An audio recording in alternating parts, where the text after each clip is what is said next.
Since we formed and merged as Living Faith, which was a combination of the Pittsburgh Church of the Brethren, the Flora Church of the Brethren, and the Bachelor Run congregation. It's been about 14 years ago now, and we've been in this building here just shy of 10 years. It'll be 10 years in January since we've started meeting here. But we sold those 3 buildings, and so we tried to save and preserve a little history of each congregation. So we chose the window from the Flora building. One of our members from the old Flora congregation informed me that when they got married, the church was being remodeled. And shortly after they were, about a year, within the year after they were married, the remodel was finished and the window was installed at that time period. And they said in a couple of months they'll have their 65th wedding anniversary. So it's been about 64 years ago. And so anyway, it was purchased by a Sunday school class for the renovation project. Not sure, no one could really remember why they chose the picture that they chose or the scene that they chose, other than the fact that it was Christ tending his sheep. And so it's one of those things that it covered up the baptistry in the front of the sanctuary. This particular window was placed on a double roller barn track and rolled from one side to the other to allow you access to the baptistry. So whenever we had a baptismal, they would roll the window aside, do the baptismal, then the rest of the time they would close the baptismary up with the window to make the front end more attractive. And we had lights behind it. It's a very beautiful picture, very meaning to a lot of the congregation from the past and the present. So when you come into our sanctuary now, we turn these on, and it's a very good inspirational point. We didn't want to make it our focal point of the congregation because we didn't want to promote one building or one organization or one group ahead of the others. So we set them aside. We had a church member by the name of Wayne Replogle that after we had taken the windows out and under construction, we'd stored them.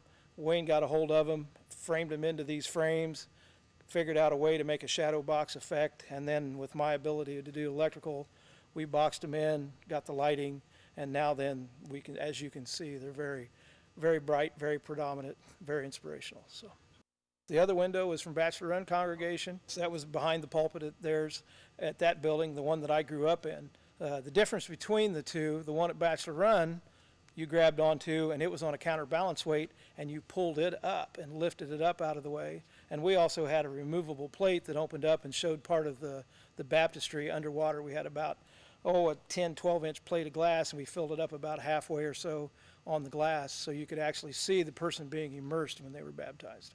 The window itself would go up into the high point of the arch of behind the pulpit. Since the building that was built at Pittsburgh in 1957, at that time building sites and building types were a little bit different from when the Bachelor Run building was built in the 40s and the Flora building that was built in the 20s. The churches at that time were more modernistic for their age, and so they used a lot of glass blocks. So their design behind their pulpit was designed with glass blocks.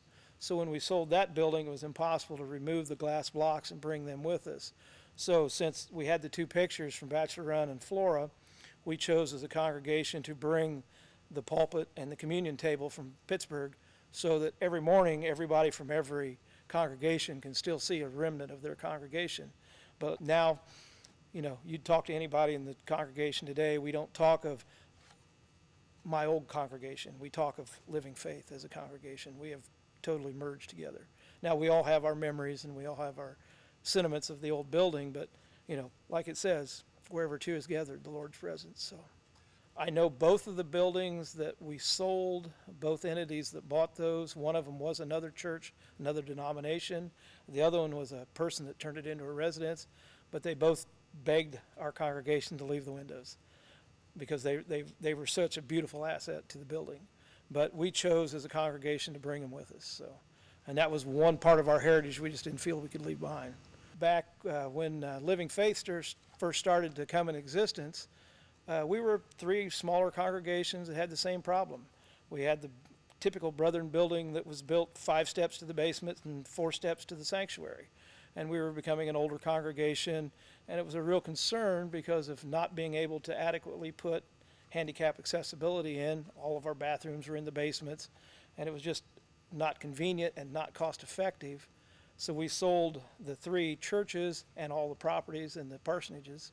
So we sold a total of 7 properties between the 3 congregations, merged together, combined our finances, combined our resources, and saved a little bit of a heritage out of each building and formed Living Faith, which that's what we have today.